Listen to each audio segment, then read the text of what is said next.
Prezados irmãos e irmãs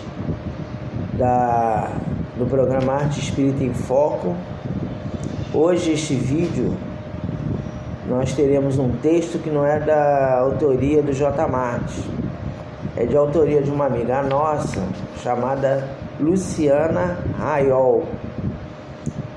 Nós gostaríamos de mandar um abraço carinhoso para nossa irmã Luciana pela beleza do texto. É um texto afetivo que fala de uma pessoa muito importante para mim, e depois de lê-lo eu vou fazer os comentários. Então, o texto da Luciana Raiol fala o seguinte: uma amiga de 99 anos partiu, voltou para a casa do pai, morreu lúcida, viveu muito e muito bem. Amiga que conheceu meus pais solteiros, foi muito amiga das minhas avós, muito amiga da minha mãe, um exemplo de ser humano. Sua generosidade em doar o seu amor, seu tempo, em fazer o bem, sem esperar nada em troca, foi algo que eu nunca vi igual. Carmen era o nome dela. Tinha eu e meu irmão como duas crianças que ela amava e mimava.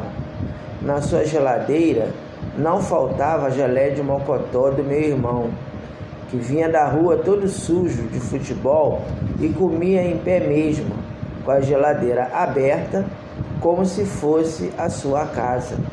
E na verdade era parte da nossa casa. E no seu armário não faltava o meu biscoito creme crack. E aí chegaram meus filhos. Ela ficou radiante quando soube que eu estava grávida. Contava a novidade como se fosse a bisavó do Léo, e a Dan também, assim como pela minha prima Amanda. Nos meus aniversários, meu presente era empada de frango, desde os 6, 7 anos de idade. Quando ela já estava com 93 anos e já cansada, disse que ia aposentar o presente. Nossa, merecido descanso. A melhor empada que existe no mundo era a dela. Claro, era feita com muito amor. E hoje ela se foi. Retornou à pátria espiritual cercada de luz e muito amor. Tenho certeza que foi recebida pelo Mestre Jesus. Em todos os nossos encontros, telefonemas, chamadas de vídeo, eu nunca deixei de agradecer a amizade que ela teve pela minha família. Estou em paz e ela segue em paz. Então a gente tem aqui o texto dessa minha amiga Luciana Raiol, e essa Carmen que ela está se referindo é a minha mãe. Eu hoje vou pedir licença a vocês, que são as pessoas que visualizam, os nossos vídeos, para prestar, através desse relato, uma homenagem à minha mãe. Então, algum tempo atrás, no mês passado, eu coloquei um vídeo aqui chamado Ascensão da Fênix, em que eu estava no hospital porque a minha mãe estava internada. E eu gravei o vídeo dentro do hospital. Ela ainda estava encarnada, ela conseguiu sair do hospital, ela teve alta, mas depois as pessoas ficaram me perguntando como é que ela estava, como é que estava a saúde dela. Então a gente deu para vocês aí também o nosso e-mail, e algumas pessoas pelo e-mail ficavam me perguntando sobre a saúde da minha mãe.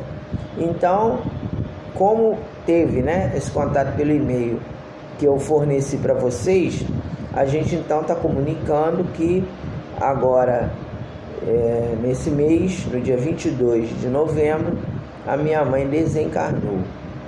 Ela desencarnou e nós recebemos aqui esse texto da Luciana, e nós consideramos que seria importante essa homenagem à minha mãe. A minha mãe não era uma pessoa evoluída. por bondade da Luciana, ela colocou aqui que ela vai ser recebida pelo Mestre Jesus.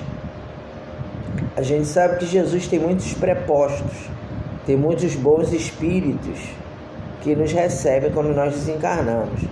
Então, quando a gente fala que uma pessoa vai ser recebida pelo Mestre Jesus, não significa que é Jesus em pessoa que vai vir receber aquele ser que está partindo, mas os bons espíritos que trabalham em nome de Jesus e o representam, recebem aqueles que tiveram uma vida equilibrada, e foi o caso da minha mãe. Então eu queria colocar para vocês aqui algumas memórias afetivas da minha mãe com a minha pessoa, não para colocar que ela era um espírito evoluído, que ela não tinha erro, que ela é uma missionária. Não, minha mãe era uma pessoa que tinha um caráter muito amoroso, mas era uma pessoa que tinha seus defeitos, né? Tinha seus momentos de altos e baixos na emotividade. Mas uma coisa que caracterizava a minha mãe era o esforço para ser uma pessoa de bem. E sempre que a gente tem alguém que se esforça para ser uma pessoa de bem, a gente tem que comentar e parabenizar o esforço que a pessoa realiza. E eu vou contar algumas coisas que aconteceram conosco, com a minha vida, né, na minha vida pessoal, para vocês verem esse processo e para mostrar nesse vídeo a importância do Espiritismo em nossas vidas, a importância da doutrina espírita nas nossas vidas, nos indicando caminhos que nos levam a uma atitude diferenciada. Então a primeira memória afetiva que me ocorre foi no momento em que meu pai, lógico que tem várias, né? Mas não tem como falar de todas, né? Porque senão eu vou ficar aqui fazer vídeo de 50, 60 minutos. E a gente tem um tempo de 30 minutos que é o que dá para as pessoas ainda acompanharem, né? E eu também não tenho a habilidade dos grandes expositores para prender a atenção de uma pessoa por mais de 30 minutos. Então, a primeira memória que me ocorre foi quando o meu pai desencarnou. Minha mãe e meus pais são espíritas, tá? Eles eram espíritas.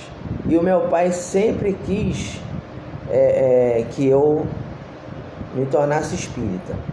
Eu nunca quis, porque eu sim sou uma pessoa desequilibrada, sou alguém que estou me tratando das minhas enfermidades morais dentro do espiritismo, e até 25 anos eu era ateu, ou me dizia ateu. Não rezava, não acreditava em nada, dizia que Deus não existia. Então, nesse período aí de 16 anos, que foi quando meu pai morreu, eu era exatamente essa pessoa em desequilíbrio. No sentido de desequilíbrio, no sentido de não acreditar em nada. Então, quando meu pai falava de espiritismo, falava de Chico Xavier, uma memória que me marca, que foi com meu pai, não com a minha mãe, foi no momento em que meu pai assistiu Pinga Fogo com Chico Xavier lá na década de 70, eu devia ter uns 12 anos mais ou menos, ou 12 ou 13 anos por aí.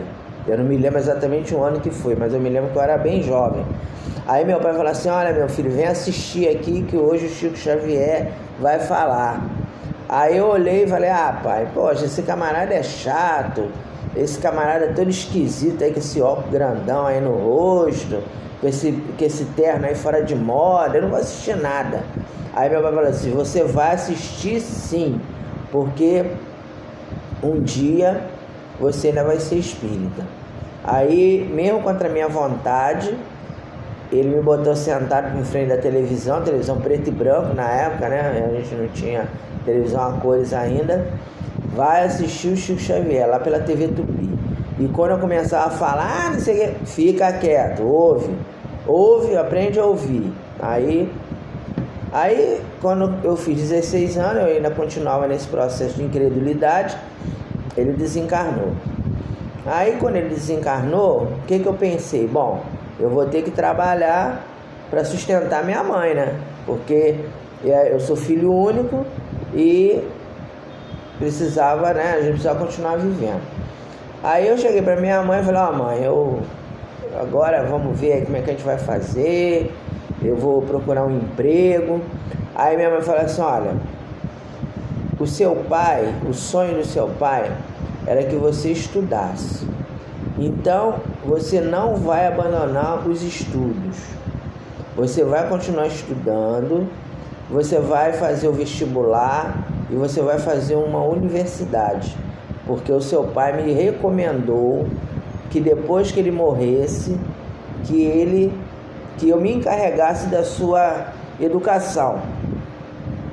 Então ele não deixou pra gente carro do ano, não deixou apartamento, não deixou nada material. Ele me dizia que a única coisa que um pai pobre e negro pode deixar para o seu filho é a educação. Então, a não ser que você não queira estudar. Mas se você quiser continuar estudando, você vai continuar estudando e eu vou bancar os seus estudos. Então, a primeira memória afetiva importante que eu tive, no sentido importante dentre várias, né? Mas foi um momento decisivo, porque naquele momento eu falei: não, mãe, eu quero estudar. Se a senhora tem condições que eu continue estudando, eu vou continuar estudando, porque não é dizer que eu sou gênio, nem que eu sou um ótimo aluno, nem nada disso. Mas eu sempre entendi o esforço do meu pai de me colocar em condições de estudar e de ter uma profissão. Então eu procurei aproveitar a oportunidade de estar reencarnado numa família de pais equilibrados para poder estudar e ter uma vida, um senso crítico melhor, né? E meu pai também não tinha esse negócio de falar assim: você tem que estudar para ficar rico. Não, você tem que estudar para ser uma pessoa de bem. Isso que ele falava. E minha mãe falava a mesma coisa. Então minha mãe falava assim: você quer estudar? Quero. Então você vai estudar e você vai se formar. Aí eu fiz o vestibular e passei para primeiro eu fui para medicina, mas aí depois eu vi que eu não tinha vocação para ser médico. Falei: bom, vou fazer odontologia. Aí fiz odontologia, porque médico tem que ficar o tempo todo no hospital, e esse ambiente hospitalar eu não ia me atuar muito bem dentro desse ambiente. Aquela coisa de ver pessoas desencarnando toda hora e pessoas sofrendo, porque odontologia você vê pessoas com dor, mas não no nível. Não é que medicina seja melhor do que odontologia, mas é um outro tipo de abordagem. Você tem ali a pessoa com dor, com o dente inchado, com o dente doendo, mas nada que vá levar o indivíduo para um processo que a pessoa pode morrer naquele momento. Só se for uma atuação muito imprudente do dentista que a pessoa vai morrer na cadeira odontológica. Mas no médico não, o médico lida com a morte todo dia. E essa questão de lidar com a morte eu não sei, ainda não está dentro das minhas habilidades, das minhas competências. Então eu optei pela odontologia porque era um outro tipo de abordagem ao cliente, aquele que sofre. Então eu fiz odontologia e ela falou que eu poderia continuar estudando. Quando eu comecei a estudar odontologia, o que acontece? O curso de odontologia é muito caro. É muito caro e na minha época, negro não estudava odontologia. Por quê? Porque odontologia na minha época, hoje em dia, graças a Deus, eu creio que isso está mudando, mas na minha época era uma profissão de elite. Só a elite que estudava medicina e odontologia no período que eu fiz. Na minha turma tinha alguns negros, mas a maioria era branco, né? A gente, logicamente, também, que eu não estou falando aqui que eu sou contra branco. O que eu estou falando é o seguinte, né? É um curso que é de difícil acesso para pobres e negros.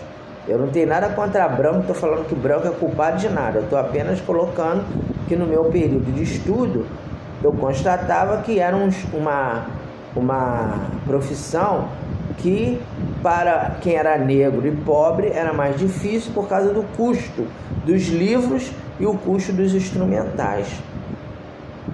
E aí veio aquele dilema, né? Eu falei, mãe, será que a senhora vai ter dinheiro para... Aí mostrei ela as contas, né? As coisas que tinha que comprar. Aí eu falei assim, pô, será que a senhora vai ter condições de... A minha mãe não trabalhava, porque o meu pai, como homem, preocupado com a minha educação, e ele gostava muito da minha mãe também, ele deixou 2 pensões para ela. Ele trabalhava no público e no particular, então ele tinha 2 empregos.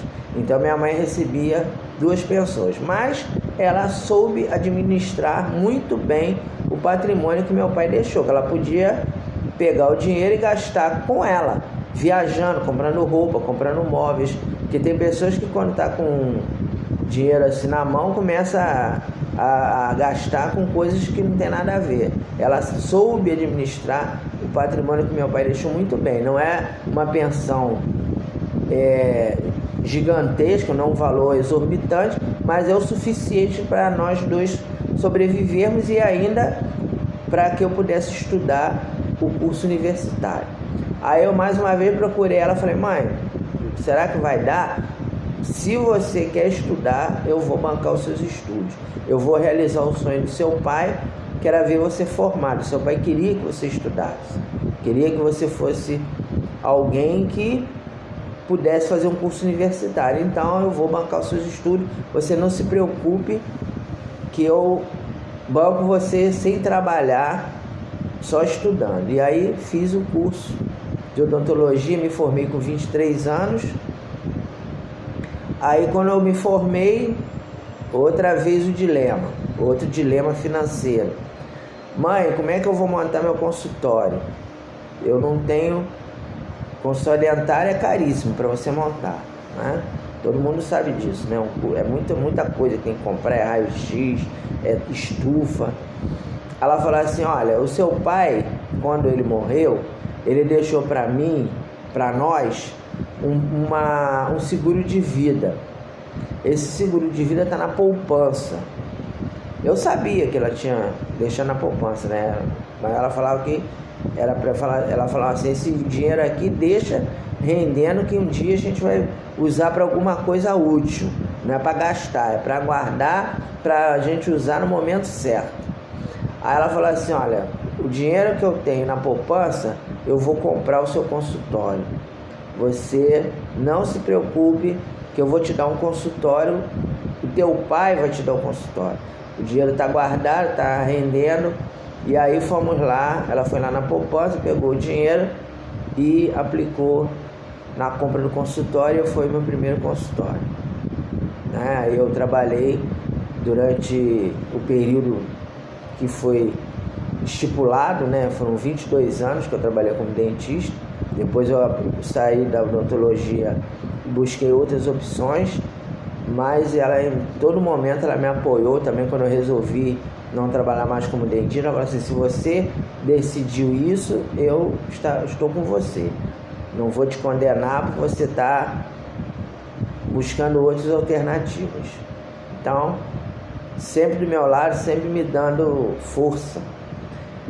Outro momento importante na minha vida. Eu estava com 25 anos. Continuava, como continuo até hoje, uma pessoa desequilibrada. Só que hoje eu sou um pouquinho melhor. Naquela época era bem pior. Eu tenho problemas de alcoolismo. Eu tenho tendência para o alcoolismo. E nesse período que eu me formei com 23, estava com 25. Nesse período eu estava bebendo muito. E devido a estar bebendo muito, devido a frequentar bar, frequentar lugares que não são os melhores, né? Porque a gente sabe que ambiente de bar é um ambiente, não estou também condenando quem bebe, tá? Eu acho assim, tem pessoas que sabem beber. Pessoa que vai pro bar, bebe e não se embriaga. Não era o meu caso. Eu ia para me embriagar, então é porque eu estava com problema de alcoolismo e tendência para o alcoolismo. Então aí eu ia lá pro bar e lá eu entrei em sintonia com um espírito menos esclarecido que ao dormir, quando eu chegava em casa alcoolizado, eu ia dormir, eu sentia alguém chegando perto de mim, me prendendo, como se estivesse me amarrando, e eu queria me levantar, queria falar, queria respirar e não conseguia. E aí aquele espírito ficava ali, aquela pessoa, né, aquele ser que eu não sabia explicar o que era, ficava ali me contendo e me mantendo ali preso naquela situação. E eu querendo levantar, querendo falar, querendo gritar e não conseguia. Aí eu contei para ela, falei assim, você está obsediado. Isso aí é porque você está andando com gente que não deve, no sentido de estar indo para bar todo dia, saía do trabalho, era aquele alcoólatra de final de semana, né? Eu trabalhava no consultório, graças a Deus, nunca fiquei bebendo durante o horário de trabalho. Mas acabava o trabalho, principalmente no final de semana, era alcoólatra de final de semana. Sábado e domingo, sábado eu trabalhava até umas 2 horas mais ou menos, já ia pro barzinho, e domingo direto. Aí ela pegou, né, falou assim, isso aí você está andando com quem você não deve, você está tendo um tipo de vida que você está muito afastado de Deus, você precisa ir na casa espírita. E na época ela estava frequentando uma casa, que eu vou falar o nome aqui, porque é uma casa a qual eu devo muito, chamada União Espírita Antônio de Pádua, que hoje é coordenada pela minha amiga Graça, mas na época era coordenada, era dirigida pelo seu Salvador, que foi uma pessoa também que me ajudou muito no sentido dessa minha orientação espiritual. Aí eu fui lá e quando eu cheguei eu fiquei sabendo, através dos médios da casa, de uma reunião mediúnica que foi realizada, de que tinha um espírito que tinha descrito tudo o que eu tinha sentido. O médium não me conhecia. E aí na reunião mediúnica o seu Salvador me disse que ele falou assim, olha meu filho, teve um espírito que se comunicou, a gente colocou o seu nome lá na reunião de desobsessão, e teve um espírito que se comunicou falando isso, quer dizer, tudo que eu estava sentindo. A partir daqui, aí ele falou, olha, é melhor você ler os livros espíritas, você ler o livro dos espíritos. E aí a partir daquele momento eu me tornei espírita, primeiro um espírita simpatizante, mas conforme eu fui lendo a doutrina, eu fui vendo a coerência da doutrina, a importância de você ser espírita, e me tornei espírita por causa da minha mãe. A minha mãe me levou para o espiritismo, ela me conduziu ao espiritismo. E aquilo que meu pai tinha falado, um dia você vai dar importância a esses autores, a essa doutrina, a esses livros, se concretizou, porque a partir daquele momento eu não sou um grande estudioso da doutrina, não sou um grande conhecedor, mas eu sou uma pessoa que eu procuro ler, procuro estudar, procuro compreender a doutrina, e a gente procura, na medida do possível, colocar em prática o que a doutrina coloca. Não coloco tudo, mas eu me esforço para minimizar os erros que a gente comete. E foi por causa da minha mãe que eu entrei no espiritismo. E finalizando, né, a última coisa, a memória afetiva que eu gostaria de compartilhar com vocês, foi um momento, ela já estava idosa, e eu já era espírita já há algum tempo, e eu estava no ônibus com ela. Eu estava em pé, ela estava... Não, eu estava em pé e ela estava sentada, né, no ônibus. Aí uma pessoa levantou, deu lugar no ônibus, mas aí eu falei assim, vou ficar em pé, que pode ser que entre uma pessoa idosa aí e tal, né? Aí eu fiquei em pé. Aí, daqui a pouco entra um garoto de rua, todo sujo, cheirando muito mal. O garoto devia estar um tempão sem tomar banho. Aí ninguém... Aí tinha... Eu tava de pé, mas tinha alguns lugares vagos no ônibus, entendeu? Eu ficava de pé porque eu ficava de olho na minha mãe. Aí ela já estava com idade, eu falei, vou ficar em pé aqui porque eu fico de olho nela, porque se você senta, você fica olhando lá pra frente e não vê o que está acontecendo. Aí eu falei, vou ficar em pé mesmo e tal, mas tinha lugar vago. E aí ninguém quis sentar do lado do garoto, porque o garoto estava cheirando mal. Aí minha mãe olhou para ele e falou, meu filho, senta aqui do meu lado. Aí o garoto veio e sentou, mas o garoto ficou meio desconfiado, né? Porque a pessoa não está acostumada a ser bem tratado, fica desconfiado. Aí ele sentou e ela começou a conversar com ele. Meu filho, você mora onde? Por que você está na rua? Aí ele começou, tia, porque não sei o que e tal. Aí ela começou a, tentar orientá-lo, falando assim, olha, meu filho, não faz coisa errada não.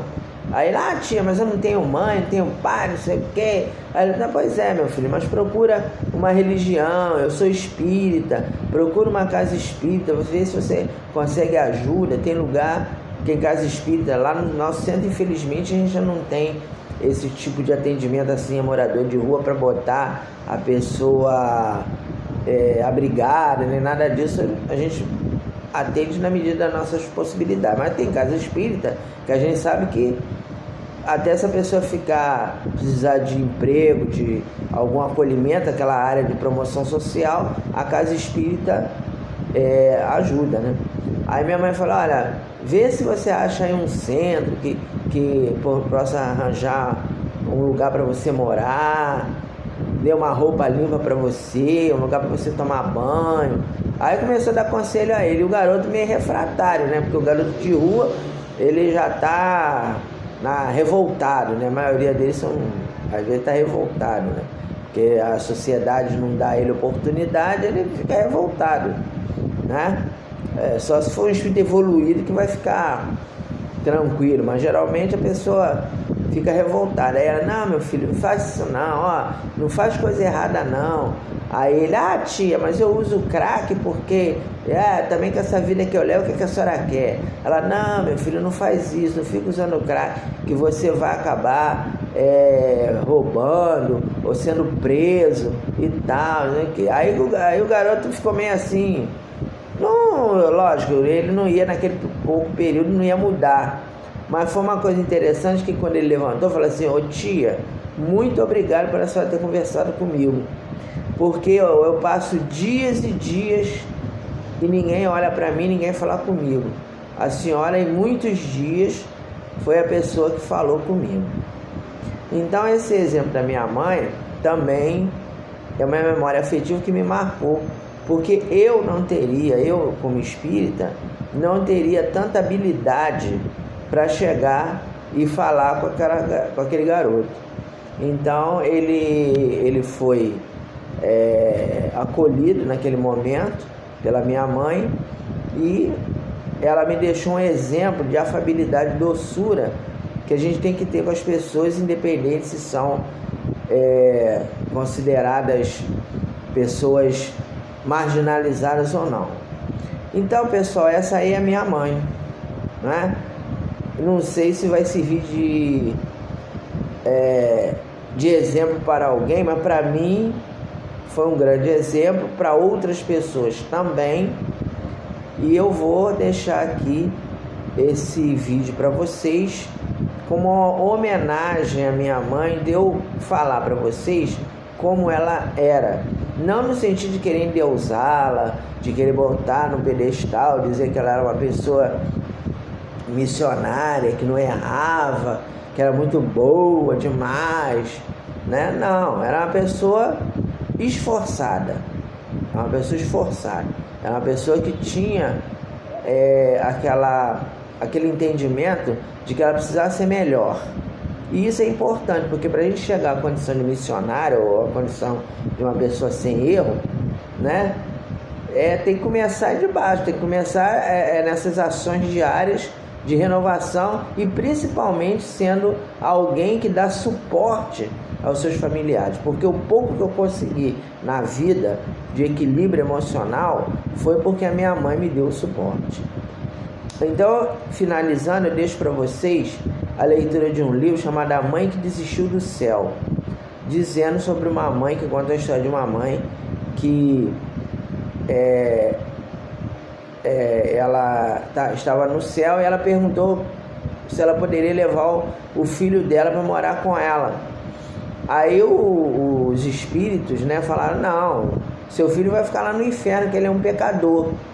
Aí ela foi lá falar com os espíritos protetores pedindo licença para ir também morar no inferno, porque ela só seria feliz se estivesse ao lado do seu filho. Ela não, o céu para ela não teria significado nenhum se ela não estivesse morando com seus filhos. Então é o exemplo de mães como a minha, que tem a missão de serem boas mães, que é uma missão aparentemente insignificante, mas para Jesus, para Maria de Nazaré, é uma missão muito importante. Aquela pessoa que consegue ser uma boa mãe já está conseguindo dar os primeiros passos no caminho evolutivo. Então, pessoal, é isso. Deixo aqui essa homenagem à minha mãe. Não sei se vai ser benéfico para alguém essas histórias, mas é aquilo que a pessoa que é mãe espírita deve fazer. Isso tem a ver com o espiritismo, que eu falei? Tudo a ver, porque quando você é uma boa mãe, quando você encaminha o teu filho para uma religiosidade, como foi o que ela fez, você está aplicando na prática tudo aquilo que a gente aprende no espiritismo. Até a próxima, que Jesus nos abençoe.